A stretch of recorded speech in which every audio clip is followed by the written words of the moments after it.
Hey guys, Jeff with PackGeek. I am here with two special guests today. We have two of the guys that are pivotal behind the PackGeek series. We have, immediately to my right, we have Brad Herbert, who shoots and edits the episodes and has been with the series for a long time. And next to him, we have Kirk Edwards, who also runs sound and shoots the episodes with us. And thank you guys for being on the other side of the camera today. Sure. Well, thanks for having us, Jeff. Yeah. Of I mean, course. You always have us. Yeah, you guys are here with our home. We don't leave until you say wrap, so. That's true. So are you guys collectors at all, or are you just bored sitting behind the camera and listening to us talk baseball cards? Boy, that's a loaded question. It's okay if you aren't. I used to collect Garbage Pail Kids way back in the day, and random baseball and football cards, but I mean, I was not a collector. I just kind of wound up in my stuff somehow from the older brothers, so. All right.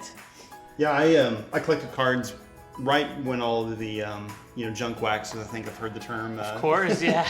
Back in the 80s growing up, there was a lot of my friends that were into sports cards. I was never a huge sports fan, but I did find the cards and the packaging, being in the design industry, just kind of seeing the photos and the techniques they would use to print. I found that intriguing, so I liked it from that aspect. And I collected them. I kept them preserved in a box in their packs and stuff. So yeah. Was there any like specific players you were looking for, or anybody you collected? Being a Texas Nolan Ryan, that was always a favorite. He was always doing awesome things on the mound, and so anytime I found a Nolan Ryan, I would consider that a win. I agree. What about you, Kirk? My favorite card is the Nolan Ryan, where he's beating up Robin Ventura card. That's a great one. It's everyone's favorite card. The blood donation card. Well, so the idea behind this episode was that I would answer some questions that were submitted on social media about the series, and some of them may relate to these guys, and so I wanted to have everybody in here so we could answer it appropriately for you. So. Kirk, if you would do the honors of reading a few of these. Sure, I will kick it off. And these, so we pulled these off of Twitter, Instagram, YouTube. I don't think we had any on Facebook, but anyways, mainly from Twitter and Instagram, I believe. But go ahead. There we go. Apologize on the name pronunciation. That's all right. First one's from Ted Gregus via Twitter. I have the New Britain Red Sox AA Jeff Bagwell card. Any idea of the value? So, Brad, I'll let you handle this one. Yeah, typically in mint condition, it's worth somewhere between $1.25 and about $11,000. So I'd have it graded to find out its exact value. That's a fair answer. My answer would be slightly different. I had to do a little research on this because I'm not. Like, he's talking about a minor league card, and I'm not as familiar with all those releases, but what I found was Pro Cards is a company that makes a lot of these minor league sets. They have a bunch of Jeff Bagwell cards. And what I was seeing online in terms of pricing was, will obviously depend on which set. I'm sure some of them are a little bit more limited than others. And what I was seeing was anywhere from like $4 to $15. A lot of these cards I was seeing were graded, so I don't know if your particular card is raw or if it's graded. But if you want to send me a picture of that card, Ted, I will gladly take a look and get you a more precise answer on that. Or you can listen to Brad's answer here, and you may have an extremely valuable card on your hands. Either way, send me a picture of it, man. I'd like to see it. You're up. Oh, okay. So Micah Layton. Micah works for Panini. What's up, Micah? Hey, what's up, Micah? So on Twitter, he asked about the new addition to your family. You got a new one along the way, new little geek. Oh man, yeah. So my wife, as I think I've mentioned this on a few episodes, and by the time this comes out, the baby may have been born, but he is due October 8th. So we're expecting a little boy. It's our first. We're really excited. I obviously hope he shows some interest in sports cards. And if he does, I've got some cool cards to pass along to him and hopefully even get him on an episode of this someday. But yeah, we're very excited. Thank you for asking. And we just hope we have a healthy little boy come October. Follow-up question. Yeah. So what will we name Mr. October? Let me guess. Oh yeah, so we Is there a sports tie-in? we've been referring to him as Mr. October, which is fun for all of us because he is due in October, and obviously that is Reggie Jackson's nickname because he was outstanding in postseason play. I am not about to give away the name on the series because my wife would strangle me. We're keeping all of that secret until he is born. We have a short list of names that we really like 3 or 4, and we're waiting. Is there a sports tie-in? I have scissors. There is not a sports tie-in with any of the names I'm thinking of. That's right disappointing. Now. But yeah, I'm hoping he takes to sports too. I'm hoping he's a little baseball player, but we'll see. I don't want to push him too hard in one direction, but yeah. Thank you for asking that, Micah and Kirk. All right, we now have Fat Packs Podcast via Twitter. Cool. Everybody knows your first favorite Royal is? George Brett, of course. Who is your second favorite Royal? That's a good question. Are there more than one? There are a few. So my default answer to that would be Bo Jackson because I love Bo Jackson. He was a Royal and a very exciting player to watch. Did you guys ever get to see Bo Jackson play football or baseball? A little bit. He was obviously an incredible athlete, but really fun to play. I got to see him play in person a couple times at Royal Stadium. But then I grew up with, the 85 Royals that won the World Series, and of that team, I loved Frank White. I loved Willie Wilson, was always fun to watch. Steve Balboni, we called him Bye-Bye Balboni. He was the first baseman and, big home run hitter for them. So I had a lot of favorite Royals back in the day. Kevin Seitzer was great, fun to watch. Brett Saberhagen was an amazing pitcher. Mark Gubas. I like a lot of those 80s Royals. But Bo Jackson, if I'm going to say between, now and when I started watching the Royals play, I would say he was my second favorite player to watch. Yeah, Good question, though. Yeah, I mentioned liking the design and photography. I do remember that one Bo Jackson photograph. I consider that to be pretty iconic. We had the shoulder pads on and the baseball hat in the black and white. I always thought that was a really cool shot. That was 1990 score, I believe, and man, that is an iconic. We should pull up a picture of that. All right, cool. Right. All right, what else you got there? All right, MJ from Twitter requested we do some breaks from the 90s, especially something that you've never opened before. You've opened quite a bit. So yeah, I haven't opened that much from the 90s. I think that's a fair request. Now, opening something that's never been opened on a pack break video is a pretty tall order. I don't know. I feel like everything has been opened at some point in time, but I'm taking that in consideration, MJ, and I'm looking into some 90s cards. I just picked up some 90 Leaf to open, 90 Leaf baseball, so I'd love to pull Frank Thomas rookie, but thank you for that suggestion. I agree, that'd be something I need to explore. Thank you. Number 5, we have Rick from YouTube, about to get Rick rolled. I love vintage, but how about some 1998 to 2001 football? Fair enough. So truth be told, I have a window of time that I collected heavily and watched sports heavily, and it was basically from the early 90s down to the early 80s. And so I love opening packs from that time. So that's mainly the reason that I picked those cards, because I'm so familiar with them and I have so many fond memories of those releases. But I'm down to explore some new packs, so I'm looking into the 90s and maybe the early 2000s, and we've even opened some new cards recently, so keep on watching. We've got more cards coming for you. Okay. Next question. This is one that's been tossed around a couple of times, but officially from Mark here on YouTube. He said, I think it would be interesting to know how much you paid for the packs you open and where you purchased them. Others might be also inspired to purchase as well. And the second part, any of the cards that you've opened that have been valuable, have you decided to get any of them graded that have been here on the show? Good question. So I get the majority of my packs from the Baseball Card Exchange, which you guys can all go to their website and just look around. I would encourage you to. And they have everything. They have everything from modern cards to cards from the packs from the 50s, unopened packs. I buy the majority of my cards there. They have very fair prices for the cool stuff they have there. and they're a very trusted source. As you know, you need to be careful if you're buying expensive unopened material, because there are a lot of resealers out there. There's a lot of bad product on the market, and the baseball card exchange is as trusted as you'll find online for that sort of stuff. And so occasionally I find stuff on eBay or random places, but the vast majority of what I open on the show is from the baseball card exchange. And they're not a sponsor, so that is just a legitimate shout out to the baseball card exchange, because you should check them out.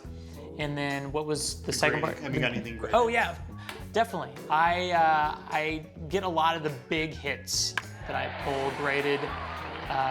Things that come to mind, I had a Bird Magic rookie recently that graded out to a 7. I pulled a Patrick Ewing rookie from the 86 Fleer Pack, graded out to a mint 9. It's pretty awesome. Trying to think of other cards that, the Jordan second year graded out to an 8. So yeah, to answer your question, I do get a lot of these cards graded. Not all of them, but certainly some of the older cards I'll send in if they're nice. What I've never had a card graded before. Yeah. What does grading cost? Do you have something? It depends on, so they have different, it typically depends on how quick you want your order turned around. And I would say it's anywhere from like $6 a card up until, if you want something, they have next day service if you want that, and it would be quite a bit more expensive, but That's pretty reasonable. I figured it'd be more than that actually. So. yeah, well, but it only makes sense with a card that's valued at a certain amount. Otherwise, you'd end up paying more for the grade than the card is potentially worth. But yeah, so anywhere from $6 to $15 a card, I think, is about the average. Explain a scenario where you would need next day service on a grade. I don't. I guess if you're a very impatient person, Okay. or if you're trying, to get a card into an auction or something that is coming up, and you want to get that turned quick. Yeah, I don't know. I've never needed that, but some people with a lot more money than I have may need that. All right, Steve from YouTube. Jeff, what year is your favorite Topps baseball? Great videos, love the ripping. Thanks, Steve. My favorite year is 1985 Topps, and that is just the first year I started collecting, and it would just always be a very special set. I have hoarded some box away to open with my son someday if he's interested in that, and that is the one set that I'm hoping to introduce him to first. So yeah, 1985 Topps. It's a good year. It's a good year. It is. All right, so Mark here, Mark with a C. All right. Jeff, period. What's up? What are your favorite packs to open, new with the inserts or vintage? Also, what sport? Favorite packs to open, new or vintage. So With the inserts. So he's talking specifically about inserts the in mic here. Oh, Sorry. who's the damn sound guy? Okay. All right. Okay. Favorite new packs. I really enjoy Topps Chrome. I had a blast opening up the Panini Flawless product. That was, what's going on? Oh, just you. I just remember your excitement that day. That Oh was, my gosh, yeah, giddy. that was That was like, is that a That's diamond? a diamond right there in the middle, yeah. What? That's There's incredible. a diamond on a football card. It's very different for me because I'm used to searching through boxes and boxes to find like one hit. Whereas you've got a briefcase full of hits. You know you're going to get great, valuable cards right there. And man, we had one heck of a briefcase full of cards. And I would say that is the most exciting rip I've had in a long time. So that was a lot of fun. Again, that's Panini Flawless. Topps Chrome is also one of my favorites. I love Topps Chrome's basketball issues, and now I love their current baseball issues. I don't know what it is. I just really like their design, and they've got a good player selection. So that's what I would say. What was there more to that question? Something about inserts. oh, which sport, I think, or, yeah. Oh yeah, what sport? Man, I always lean towards baseball. I would say my favorite are probably baseball and basketball and then football, followed way far down the line by hockey, just because I don't know that much about it. I don't know that many players, but baseball is always my favorite. Fair enough. Okay. Guy with a picture of Mike Tyson as his profile picture and numbers as his screen name from YouTube. What's up, Zach? Actually, 007-373-5963. And I don't know why I remember that, but that's the code. Nerd to get alert. To, that's the code to get to Mike Tyson. So if you're ever playing Punch-Out for Nintendo. That makes sense. That makes so brilliant. much sense. Yep. So just a little tip That there. makes so much sense. Nerd status just went way up. Thanks. I appreciate that. All he says, this is not even really a question. I have a suggestion. Make more videos. All right, thanks, guys. Can we do that? I think that might be possible. I'll have to check. We're all pretty busy people, and this is kind of a passion project right now. So we're trying to pump out as many episodes as possible. If you guys are okay with like poorly produced like live videos, I can make more of those. But I kind of like doing these more high quality TV. It's very style. high quality sound and camera. The batteries haven't died at all, and the microphones have not come off. Never any at all, issues. so yeah, it's well-oiled machine around That's here. right. It's true. That's right. Thank you, guys. What else we got over there? Okay, Biff, YouTube. My question is, what did you end up doing with that? This is a spoiler alert here, so if you haven't seen the Panini Flawless set, yeah. don't listen to this. Go back, watch that, and then come la, right la, back la, here. la, Yeah. la, la. My question is, what did you end up doing with that Walsh autograph? And did you sell it, grade it, or put it in a safe with rattlesnakes surrounding it? So from that episode, I pulled a 1-of-1 Bill Walsh cut auto, which was a really cool card. And I sent that off to auction. It was not that I don't love the card, but I have to sell some of these cards to be able to afford to continue to bring you guys good video content. So that was one of the cards I had to let go, and it bummed me out because it was a really cool, unique card, obviously. And I'm hoping other people feel that way about it. Other people that want to bid a lot of money on that, but truth be told, I sent that one off to auction, and it should be going up for auction here soon. Pre-ward card collector PWCC on eBay will be auctioning that Bill Walsh card off. So check it out. I hate to sell any cards, but it does help me be able to afford to create this content, and that was one I had to let go. That's real talk. For the novice card collector, what does cut auto mean? So it was cut from I think it was like a Hall of Fame program or something. It was really cool. But a cut auto is literally, it was an item that was autographed at some point in time. Bill Walsh is no longer with us, but he had signed, it looked to me like a program. He had signed that, and they cut around the auto, and they kind of embed that on a card. So very cool piece. Yeah, it was. That was a neat day. That was fun. From Jets Boy via YouTube, why the focus on vintage and not a mix of new and vintage? Well, I am kind of doing a mix of new and vintage, but I agree. It's definitely heavy on the 80s. And some people, the word vintage, I always delineate that to be 70s and before, but I guess some people consider 80s vintage. But it's certainly not modern. So I'm trying to incorporate more modern rips, but I mean, it's simple, like the late 90s and the 80s and even back to like 75, that is my wheelhouse of collecting and the cards I used to open as a kid. So that's really the stuff I love. I'm trying to venture into some newer stuff and give you guys a little bit more variety, but that's why I tend to open up what I do. And then Rick from YouTube, what do you do with the cards after the break? Or I collect a lot of them. I hoard a lot of them away. If I end up with a ton of commons, and I give a lot of those commons to a local card shop I go to. So I guess I kind of donate them. I will give them to some kids. If I know some young collectors that I'll give kids or cards off to. I give packs away every Halloween. So if I have some extra boxes that I bought to break on the show and they don't get broken, I'll usually give them away as Halloween instead of Halloween candy, which the kids love around here. Even though I'm giving them like some cards from like 1988, 1989 that they know nothing about, it's still fun. It still threatens them though if the kids put them in the spokes of their bicycle. Yes, they have to treat them appropriately. And feed them within an inch of their life. That's right. They have to treat them appropriately, or I'll take them back. But yeah, so most of the cards they either end up in my collection. As I mentioned earlier, I sell some of them just to recoup some expenses because it's not cheap to produce a series with this sort of quality, which I would have it no other way. But yeah, so. And they end up in a variety of places. That's all we got here. I have one to add. Yeah, lay it on me.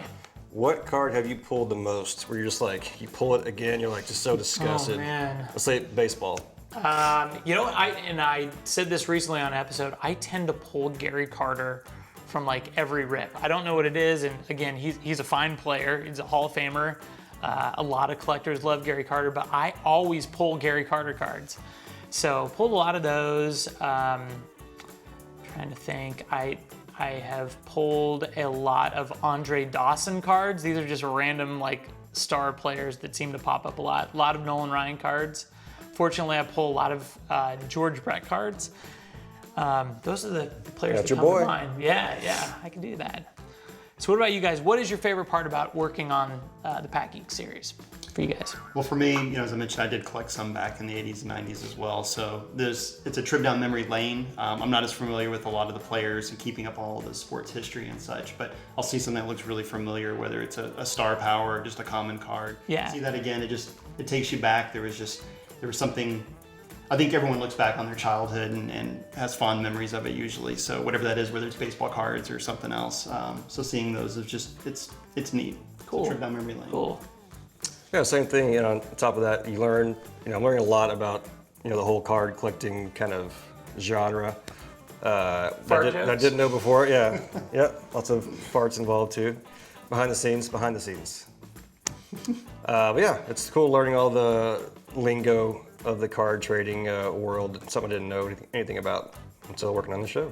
Awesome. Do you guys have a favorite guest so far that's been on the show? Who's that one guy? It's like Josh Groban, he's just like a singer too, or Gobin. Was it Gobin? Josh Gobin, Goblin? Yeah. That is Juan Canseco, which is the third brother that no one knows about. Right, the third. He's got the triplet. marshmallow face. Look at that. Very squashy That face. is not Jose Canseco. It looks like he should be saying the plane. Oh boy. It's a Herbert Village Jazz knockoff. That is pretty funny. Josh was very fun. Yeah, I'm trying to think as far as guests. Everyone's been a lot of fun on there. I've enjoyed some of the episodes as well. I guess since I said I'm not the world's biggest sports fan, but I certainly enjoy sports, is when we've done some of the episodes, like the Garbage Pail Kids that we did not too long ago. That was just kind of fun. Again, it's something part of that period, and you remember it, and it's fun. So anytime we can have something quirky and different on the episodes, it's a lot of fun to have, yeah. What would you guys like us to do more of or to try that we maybe haven't done or we haven't done much of?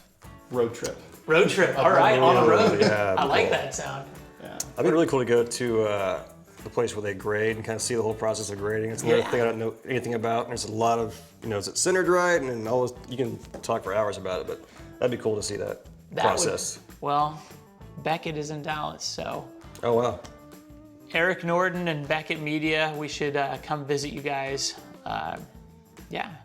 So I will say this: we have a lot of different ideas for episodes coming up. I think we're gonna change it up a little bit more, and it's not just gonna be pack breaks, but we're gonna try to do some maybe some episodes on the road, maybe some interviews with some other industry experts, and hopefully take some field trips so we can check out some different facilities and maybe even some shops and card manufacturers and cool stuff like that. So thank you guys for sending the questions. Thank you for watching the series, and thank you guys for helping create this. I couldn't do it without you. Thanks for having us. Yeah, we've enjoyed it. Of course. All right, guys, we'll see you next time. Hey guys, thanks for checking out another episode. Make sure to subscribe to PackGeek on YouTube. Also check us out on Twitter, Facebook, and Instagram. Thanks. PackGeek!